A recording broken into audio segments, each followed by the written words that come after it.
Paano mag-transfer ng fund from UB account to GCash account? Kung gusto mong malaman, punta muna tayo sa maikli nating intro. Pasok!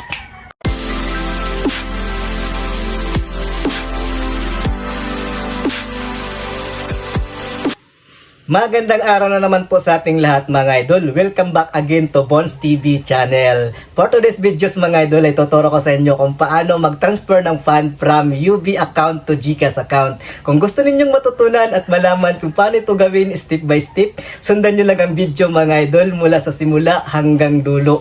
So, bago tayo magsimula mga idol sa topic natin for today, ipapakita ko muna sa inyo kung magkano ang laman ng GCash natin. Ito po yung laman ng GCash natin, 2,129 mga idol. So, yan mga idol ha. So, magta-transfer tayo dyan ng toke mga idol. So, bago tayo again magsimula mga idol, kung bago ka pa lang again dito sa YouTube channel natin mga idol, wag po natin kalimutan na i-hit muna ang like at pakihit na rin ang subscribe button at pakihit na rin ang notification bell para maging updated pa kayo sa mga susunod pa nating gagawing videos. Kung tapos na ninyong gawin yan mga idol, wag na natin itong pabain at proceed na tayo sa topic natin for today. Pasok!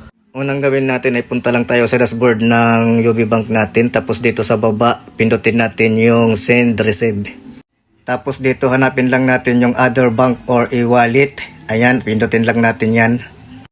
Then dito ay makikita natin yung mga pwede nating pagpadalhan, InstaPay, PisoNet, PDDTS. So piliin lang natin itong InstaPay dahil GCash nga yung papadalhan natin.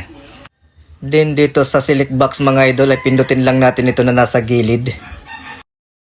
Dito naman sa select bank ay scroll lang natin pataas mga idol at hanapin natin ang GCash. Select natin yan. At dito naman sa box mga idol ay lagay lang natin yung GCash number natin. At dito naman sa account name ay ilagay lang natin yung pangalan natin sa GCash account natin. Kung tapos na mga idol ay i-click lang yung done. At dito naman sa notify the recipient mga idol ay i-click lang natin yung checkbox dito sa gilid kung same address details lang yung gagamitin natin. Then dito naman sa box mga idol, enter email address ay ilagay lang natin yung email natin, Gmail natin dito mga idol kung saan tayo makakatanggap ng receipt mga idol. Then dito naman sa send amount ay ilagay lang natin kung magkano yung pera na i-transfer natin. Kung tapos na mga idol ay pindutin lang yung done. Then pindutin natin dito yung next. Then dito mga idol ay i-check lang ninyo ng mabuti kung tama ba yung information na inilagay ninyo dito. Kung tama mga idol ay i-click lang yung transfer sa baba.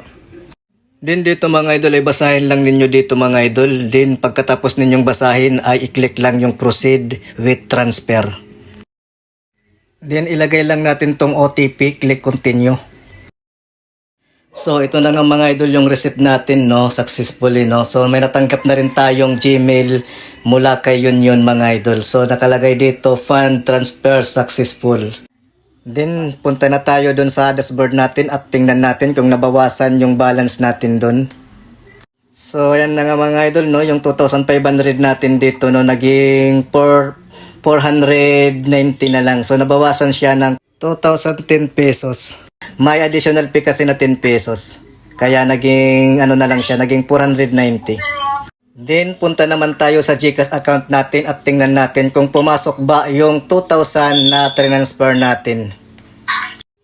So ayan na nga mga idol no, yung 2,129 natin naging 4,129 mga idol. So ibig sabihin successful yung ginawa natin. Pumasok yung 2,000 na transfer natin mula sa UB Bank natin papunta dito sa GCash natin. So yun lang mga idol, sana ay nasundan ninyo step by step yung tinuro ko sa inyo kung paano ba mag-transfer ng fund from UV account to GCash account. So bago tayo magtapos dito sa topic natin for today mga idol, ulitin ko sa inyo mga idol, kung bago pa lang kayo dito sa channel ko, wag po natin kalimutan na hit muna ang like at pakihit na rin ang subscribe button at pakihit na rin ang notification bell para maging updated pa kayo sa mga susunod pa nating videos. So yun lang mga idol, maraming salamat. Peace out.